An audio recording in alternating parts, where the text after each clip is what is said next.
एक जबरदस्त मूवी का रिव्यू करने वाला हूं दोस्तों, तो हमारे चैनल को सब्सक्राइब करके बेल आइकन को प्रेस जरूर कीजिएगा।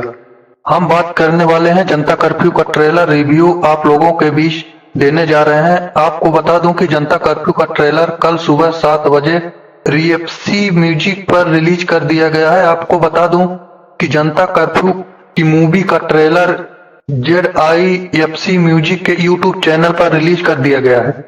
ट्रेलर की अगर बात करें तो ट्रेलर करीब 4 मिनट और 30 सेकंड का दिया गया है। भोजपुरी दर्शकों को थोड़ा सा लंबा जरूर देखने को मिलेगा, लेकिन जब ट्रेलर शुरू होता है तो आपको लगातार देखते रह जाएंगे। अगर जनता कर्फ्यू की बात करूं तो जब अचानक देश में कोविड के कारण लॉकडाउन था और उसी का मुकाबला का ये मूवी बनाई गई है। इस मूवी में धीरेन्द्र मणि त्रिपाठी की तरफ से बनाया गया है। फिल्म में दीपक यादव, निशा सिंह, अनुपा अरोड़ा और RK गोस्वामी जैसा कलाकार इस फिल्म में दर्शाए गए हैं। तो दोस्तों, ये फिल्म कैसा लगा कमेंट में बताएं। हमारे चैनल को सब्सक्राइब जरूर करें। धन्यवाद।